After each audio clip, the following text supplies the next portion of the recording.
Umar Nurmagomedov has come out and told the media that he has been promised a world title match if he wins this weekend against Cory Sandhagen.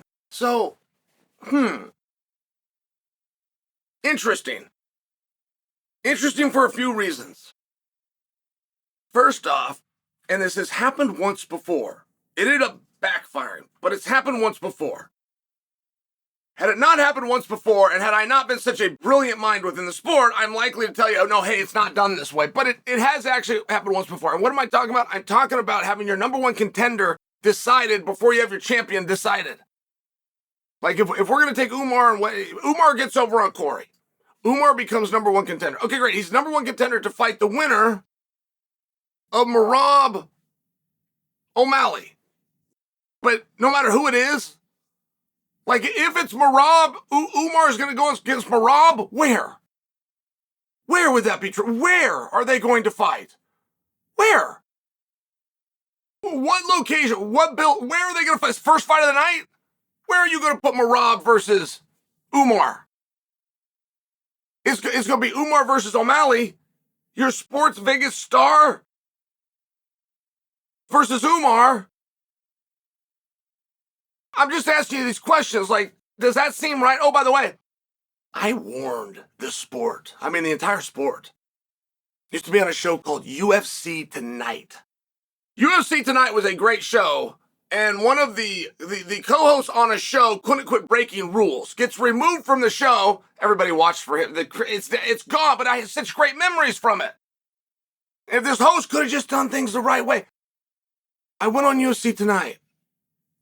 And I told them in 2012, I looked at the camera and I told our community, do not keep signing these Russians unless you want a Russian invasion.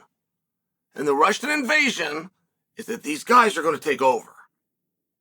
This is a whole nother deal. And I happen to know about it because I was an amateur wrestler. I happen to know about this geographical location. I happen to know the way that they came up. I happen to know the support that they had from the government. It's a different deal. But I warned him. And now Umar is saying that he's been promised a chance, which, by the way, completely undefeated. That would be great. You get over on Sandhagen, like, Umar is a real stud. But I'm just looking at that, and I'm saying, well, Cory didn't say the same thing. Does that happen? Does the UFC go to one guy and tell him? And if so, how? He doesn't speak the language, right? I mean, I'm just suggesting for you, is there room for a misunderstanding here? How did Umar get a phone call and get told that if he wins, he's going to fight the winner of, and we don't even know who it is? We still got to do O'Malley and Merab. So Umar goes into Umar comes to the finals before O'Malley or Merab does? I don't know. Okay. But Sandhagen didn't say that was told to him. Now, whether it was or not, he hasn't said it yet. And when I talk about the Russian invasion, you got to understand what we've got. Got Islam, who's becoming a massive star. Like, go to Islam. You may not know. You might go, Islam's not a big star. Go to his social media. Come back and tell me he's not over. But you have Ankalaev signed. Ankalaev is a nightmare of a matchup for our current champion. And I'm just sharing that. Because if you put Umar into the finals, and you already got Ankalaev in the finals, and you already got a strap around Islam, like that very invasion that I warned you about 12 years ago is very possible to be upon us. So what do you guys think about that? Does it change the match? Do you believe that Umar could be in a number one contenders match against Cory, but Cory is not in a number one contenders match against Umar? Do you believe that?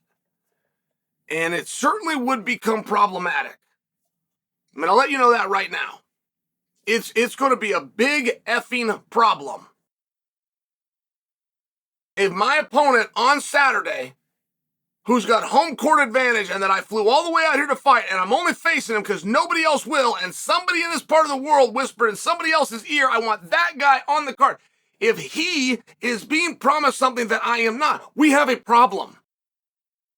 It's not a problem you couldn't work through, but we have a problem. So I'm just asking you, do you believe that that happened?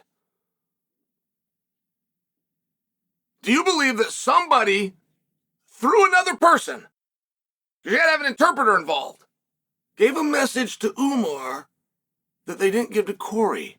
Do you believe you're going to have a number one contender established prior to who the opponent is? It always works in reverse. One time in UFC history have we done it this way that Umar is suggesting we're doing it. One time we've come up with a number one contender while his opponent is still looming. And does it work? Does it work? See, because this information is so wildly important that we have correctly. If we have a press conference or we have a press release put out by the organization, and it can be any organization, we're going to take that with a grain of salt. We're going to interpret that, okay, you got a main event that is smaller guys and you don't have a belt up. So you're going to do the next best thing, which is promise that there's a number one contendership for the belt. Now all of a sudden it's interesting. We don't have O'Malley on the card, but now we can insert O'Malley to the card. So we're going to take it with a grain of salt.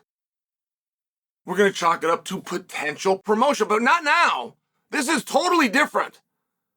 To have one of the principals in the fight come out and tell us that a deal was made just with them. It wasn't meant for the world. It wasn't meant to push ticket sales. It wasn't meant to move the needle on ABC. We're going to look at that and go, wow, that's sincere. That is really, really sincere. Hey, Cory, were you told this? You weren't? All right. And we're going to move on. I understand that. But that's what we're saying happened if we think that this statement by Umar is accurate. That's what we're saying we believe happened. We're believing that Umar, see, if it's done quietly and it's done just between them, do you see the difference in the sincerity? So that means you sincerely believe that you're going to put Umar Nurmagomedov potentially against Merab Dvalishvili. Where are you going to hold that fight? Where on earth are you going to hold that press conference? Where do you think people are going to come out to buy the tickets for that? Now, you could put Nurmagomedov versus Sean O'Malley, sport's biggest star, and you could sell out any building that they play. I understand that, but do you think that deal was really promised? I mean, Umar's fantastic. I don't question any of that. Neither is Merab. Neither's all of these guys are great. But if you're trying to make a poster and you're trying to move tickets, you want Sandhagen and you want him against Sean. So, interesting spot, interesting comment. Is it accurate?